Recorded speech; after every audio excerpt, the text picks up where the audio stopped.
Ladies and gentlemen and children of the planet Earth, do you know what you're looking at? Let me tell you what you're looking at, ladies and gentlemen. You're looking at a set of drafting tools. That which I utilized when I worked for Fairchild Industries in 1974 to modify jet aircraft more known or more commonly known as the A-10A. That's right, this is a set of Farkas precision instruments made in Germany in 1936. And when I learned how to utilize those instruments during the course of my school years, where I also received an airframe and power plant jet mechanics license when I was in school, which allowed me to build certain things, including jet airplanes, and of course I also had the ability to sign these things off so that you could fly in them. And this is something I built. This is a section of aileron, and these are the rigging components inside. And we would build things like this from scratch for projects, for testing. And also, when I worked for the Air Force, I would work as a jig modifier on the A-10A, as well as working on some Pratt & Whitney engines and modifying different components during the course of the years that I worked in the airline industry. Oh, there's a picture of Dad on the Polanock, which I also decked for Dad, and this was the tugboat that brought all the pilings and all the sand, rock, and materials to the Battery Park City job, that which I worked on Dad's tugboat as a deckhand for in the 70s. But moving past that, the instruments that I just showed you allowed me to see, by utilizing my knowledge of mechanical engineering, allowed me to see a series of alignment marks located on the edges of the $1 bills along what I call the poles of shittim wood that appear at the top and bottom of the parallel lines of these white lines that appear as the poles of shittim wood that are the poles that hold the Ark of the Covenant on the four corners where you would pick these poles up. There is a series of 6 sets of 4 alignment marks. 6 here, 6 here, here, here, here, and here. On the top and the bottom. 1, 2, 3, 4, 5, 6. Ladies and gentlemen, there are 24 alignment marks on the top for a series of 4 times 6, and 24 on the bottom, a series of 4 times 6. And each one of those 4 marks are offset slightly, which allows the bills to be folded in an untold amount of configurations to form 3-dimensional constructs that go on forever.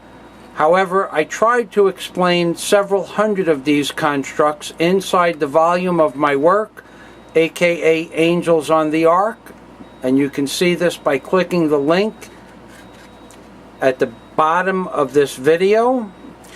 And during the course of the information that I acquired from the constructs of the $1 bill, including the fact that there is a picture or representation of the 44th POTUS, and when it's turned upside down, the same picture represents Satan. This is described in great detail inside the volume of the book as well. And of course, there is the ability to fold and roll the bills in different angles so that you can see pictures on the edges of the bill of faces of men that are not men, that are described as the seraphim on the $1 bills. The faces of the men, even though it only looks like there are 2 here and 2 here, if you hold it on a 45-degree angle, 4 more appear and 4 more appear. for a grand total of what would have been 12 if I was telling you the truth, but there are closer to 32 individual faces on the reverse and obverse, on either end of the Ark of the Covenant. And those faces are incorporated into creatures that appear to be bullocks or oxen that can be seen by rolling the bills at a certain curvature close to 15 degrees,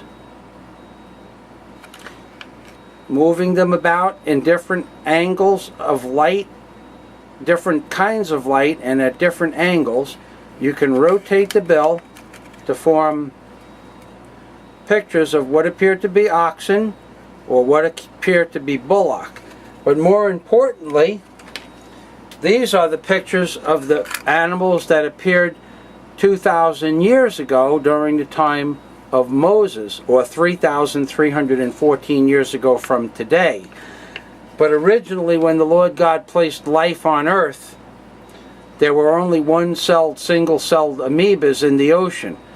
But then again, the Lord God saw fit 333 million years ago during the Cambrian age to change a single-cell creature in the ocean to the most complex life form in the ocean itself, aka cephalopods, with huge eyes and ganglia going from its eye to its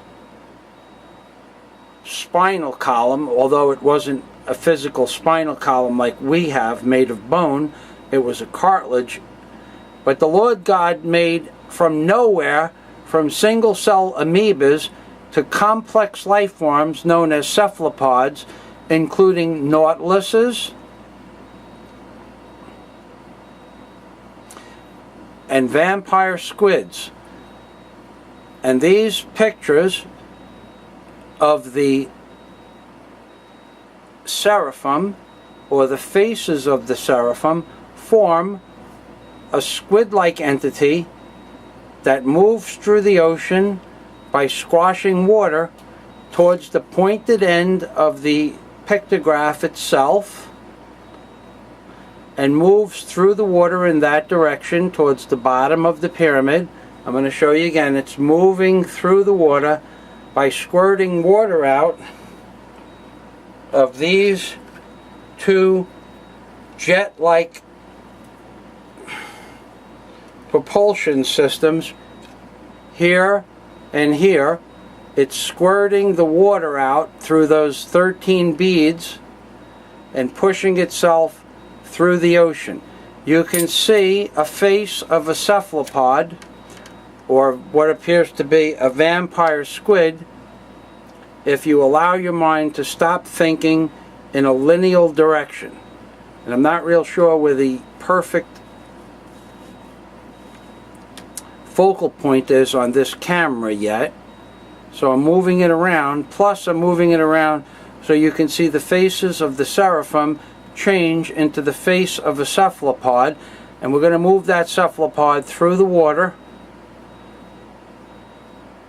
this way, and then we're going to move on to a more important aspect of the $1 bill, where the Lord God represents itself as the Alpha and the Omega. And we all know the story of the Lord God being the Alpha and the Omega. But have you ever seen a representation of the Alpha and the Omega on the obverse of the $1 bill? If you ask 100 people, have they ever seen an Omega symbol on the $1 bill, 98 of them will tell you no, and 2 of them will say yes, but they don't know where it is. Well, ladies and gentlemen, they don't know where it is because they never saw it, because they think in form of lineal thinking. And what you need to stop doing, if you are going to follow the instructions that I give you to see 3,300 pictographs on the obverse and on the reverse of the $1 bill, you need to stop thinking in a lineal fashion. Ladies and gentlemen, this representation is a representation of the Alpha and the Omega, and I'm going to explain it to you in great detail. George Washington was the first president, aka the Alpha, to appear on the $1 bill. George Washington will be the last president to appear on the $1 bill while America is a free nation. This has been predicted in the form of pictographs or pictography or ideograms for 7,000 years, because the same entity that created the Ark of the Covenant made the $1 bill, designed the Great Pyramid, and wrote the words in the Bible itself. This is the Omega because on these candy cane-like structures located to the left and right of George Washington's eyes, here and here, are 4 dashes, which represent the number 44. Moving past that, there is a representation of the number 44 when you take the alignment mark that appears on the base outside the Omega symbol here, this black alignment mark, and this black alignment mark here, and run a line straight up to touch the Omega symbol. That's a 44-degree angle. And ladies and gentlemen, I can tell you that the Omega symbol and the number 44 is no coincidence, ladies.